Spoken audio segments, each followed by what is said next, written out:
Bonjour et bienvenue, voici notre tour d'horizon économique, géopolitique et boursier. Nous sommes le mercredi 11 octobre et pour comprendre comment tourne la planète finance et lorsqu'elle tourne comme un manège merveilleux, c'est sur la bourse au quotidien et nulle part ailleurs. Et l'épisode du jour s'intitulera « Les opérateurs se couvrent de ridicule ». Les marchés sont tous au zénith. Le Nikkei ce matin a donné le ton en inscrivant sa meilleure clôture depuis le mois de juin 1996.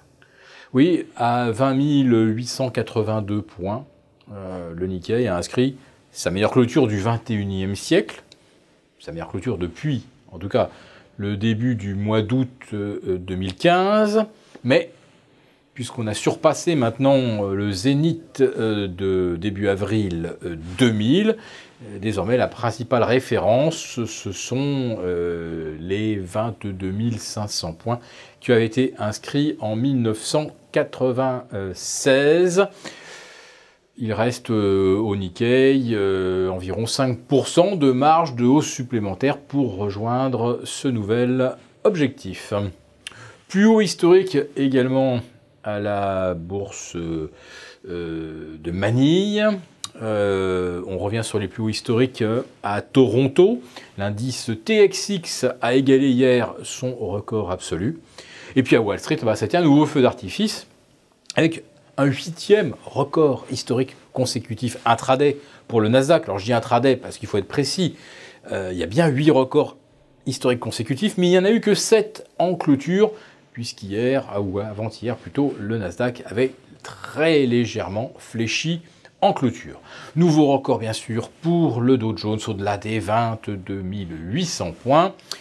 On se dirige tout droit vers les 23 000, le S&P 500 avec un tout petit saut de puce de 0,1% supplémentaire se hisse au-delà des 2550. Record. Et pour le CAC 40, ça coince autour des 5380 points. Référence sans intérêt d'ailleurs, puisque nous nous fions, à l'indice CAC 40 Global Return, qui lui se trouve bloqué entre 13 600 et 13 650, c'est-à-dire en fait, à peine 0,5% au-delà du précédent record, inscrit juste un petit peu en dessous des 13 600. Alors est-ce que on a franchi l'obstacle et on attend un nouveau signal haussier pour s'affranchir de toute référence historique, ou est-ce que si on fait la moyenne entre le CAC 40, celui dont on parle aux 20 heures, et le Global Return, si on fait une moyenne, on est exactement sur des records historiques absolus, en train de former un double top. La plupart des optimistes pensent que le marché reprend simplement son souffle depuis 10 jours de stagnation, mais complète du CAC entre 5355 et 5375, et que puisqu'on consolide à l'horizontale dans une tendance haussière, on va ressortir par le haut, car rien aujourd'hui ne peut plus susciter la moindre espèce d'inquiétude. Le risque a été éteint, et si le risque est éteint, les marchés ne peuvent donc plus que progresser. Et le feront d'autant plus volontiers que, et nous en sommes tout à fait d'accord, tous les opérateurs sont couverts. Ils sont couverts. Ils sont couverts au travers d'options de vente, des puts. Ces puts étant d'ailleurs très peu chers, et généralement, quand tout le monde est du même avis qu'il faut se couvrir, c'est que justement, il faudrait faire l'inverse et que ceux qui se couvrent vont perdre leur mise. Et c'est exactement le calcul que font ceux qui vendent la prime d'assurance. Cette fameuse garantie contre un retournement du marché, cela vous est vendu avec une volatilité inférieure à 10, quand la moyenne historique était entre 18 et 19, mais bon, depuis cette année, cette moyenne historique va forcément baisser un petit peu et se rapprocher des 18.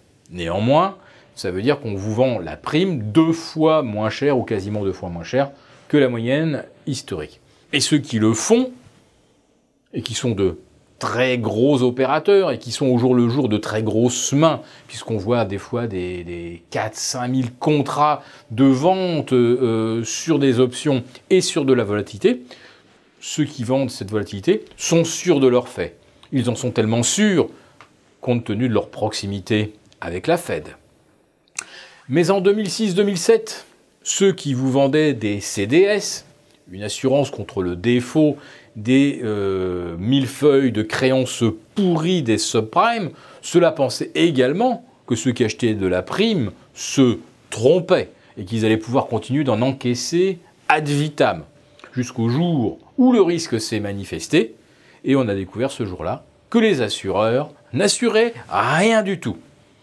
Et je me demande bien si aujourd'hui, avec ces ventes à découvert de volatilité, on n'est pas exactement dans le même cas de gens qui se pensent tellement bien informés, qui sont tellement habitués à fonctionner en symbiose avec les banques centrales, dont on connaît très bien les intentions, ne rien faire qui puisse indisposer les marchés, eh bien, ceux-là se pensent à l'abri de toute mauvaise surprise. Et il semblerait que l'actualité leur donne raison.